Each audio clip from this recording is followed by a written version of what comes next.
Coming close to the end of the day, and I'm talking about customer acquisition.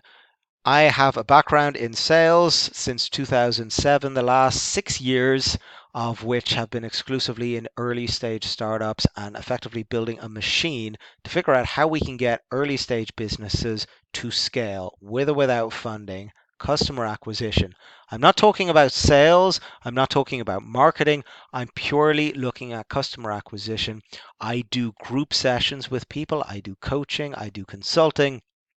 It doesn't really work so much on a video because we need to have the interactivity to actually get your mind working to figure it all out. But this is a quick video for anyone who wants to really understand what needs to happen before we get to the sales. For anyone who just wants to know, I do this day in, day out. I either run campaigns or I consult and coach, and it's really that early stage business that I'm trying to do here. There are three rules that you need to know before we get started. Number one, sales cures all. No matter what's happening, do what I say, do something else. If you can get the sale, this is your number one. You do what you have to do to get it. Number two, selling is not about convincing people. We all study persuasion in my industry, but trust me, it's about helping people. How can I help people? And number three, try and take a little bit step out from where you are. Don't lie to yourself. Don't get mixed up in this is the way it needs to be. This is what I'm solving. Just try and take a step out. This is why you really want to do this in a group session. What are we talking about when we talk about customer acquisition? We're talking about four simple things. What problem are you solving? Who are you solving this for? How will their problem be solved? And how will you do this? You'll notice in these four questions, I never once asked what your product is, what those features are, what those benefits are. And the reason is because I don't care. As a salesperson, all I want to know is who the hell is your customer? What is their pain? Where are they going to be located? And then from that, I can create a sales funnel. I'm either going to run marketing campaigns to pull them in and speak to them, or I'm going to do good old fashioned prospecting, knocking on doors, picking up phones. But I cannot do that until I have the answer to those three things. Again, the question, what problem are you solving? Who are you solving this for? How will their problem be solved? And how will you do this? And to translate that into the sales lingo, customer pain, customer persona, customer journey, and then from that, I can make a sales funnel and measure ad. When you're looking at your customers, stop thinking about the features and benefits that will do good. What does it mean right now that they don't have it? And if it doesn't mean that they're going out of business, that they're going to struggle to put their kids through college, that putting food on the table, losing their job, some sort of serious pain that you can actually hit these guys with, then don't waste your time. Customer persona. Who is your customer? Everything for everyone. No, bullshit. Who is your customer? Look up customer personas. You can have 5 or 6 customer personas, but you want to get one, maximum two. You want to be specific. In some industries, you'll come up with enterprise buyer persona, which is basically more like an industry, an audience.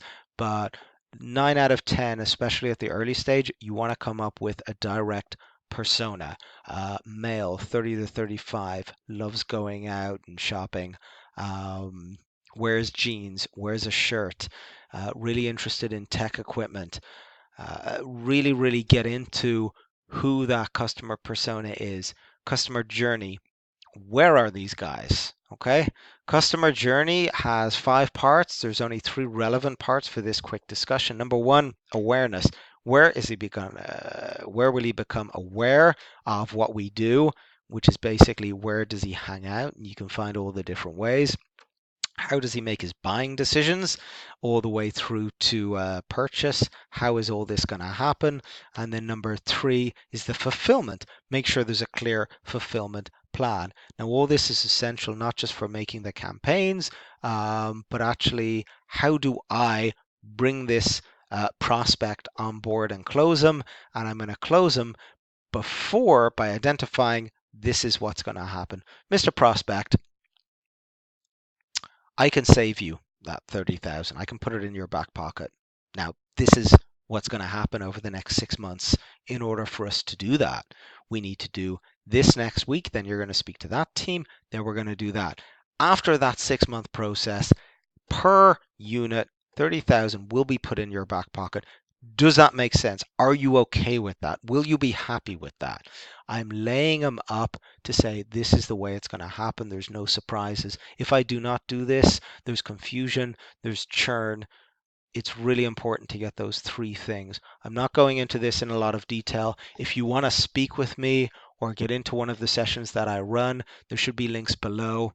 The formula again, before we even come to the sales campaigns: customer pain, customer persona. Who the hell is our customer specifically? And if you need to come up with two or three, fine. What pain do they have in their lives that I'm going to solve? Journey, map it out. Where do these guys hang out? So once I have these three things, I know how to create a sales funnel. I know how to get to these guys. Am I going to throw some Facebook campaigns? Because I've identified that there's 6 Facebook groups online, and whoa, there's my ideal customer persona. I know the pain I'm going to hit. There's my promo lines or lead magnets, however I want to do it. And I know the journey. I know where I want to bring them all the way through. Maybe the best way is just to pick up the phone and call. I'll get the numbers out of LinkedIn, or I'll go again on Google and I'll just look up a list of industries, a list of people. I can map out my sales funnel from that. I need the pain, I need the persona, I need the journey. Then I can make an effective sales funnel. I can map out 10 different potential campaigns that could work, and then I just A/B test them. Do one, measure it, it worked, keep it. Do one, measure it, it didn't work, bounce it. Do one, and each time I see what works, now I can actually hire salespeople. Now I can outsource and I can say, guys, I've been getting, closing 1 in 10 prospects on this channel. I'm going to give it to you. I expect 1 in 12. If it goes lower than 1 in 13, I want to know why. If you can get it up to 1 in 6, I'll give you a bonus. Shoot. There is the pain. There is the persona. Here's our journey. From the pain and the persona, I can come up with real simple elevator pitches. I can come up with real simple questions and overturns, things of that nature. The bottom line is you're not ready to sell your product until you know your customer pain, customer persona, and that journey so that you can make an effective sales funnel. This is my profession. This is what I do. I'm part of a large team. We do this all the time. And if you're an early stage startup or an early stage business of any description, click on one of the links below. I'm more than happy to bring you into one of our workshops, and we will help you come up with these three things. Get customers, no budgets. I'm not talking about budgets here. You don't need budgets to pick up the phone and call a couple of people. You don't need much of a budget to go onto Canva, make a nice little pretty picture, put it in Facebook and share it to 5 or 6 groups. There's a lot of things that we can do without budgets that are just designed to actually get our customers, not to mention ringing them up and saying hello. As always, any questions in the links below.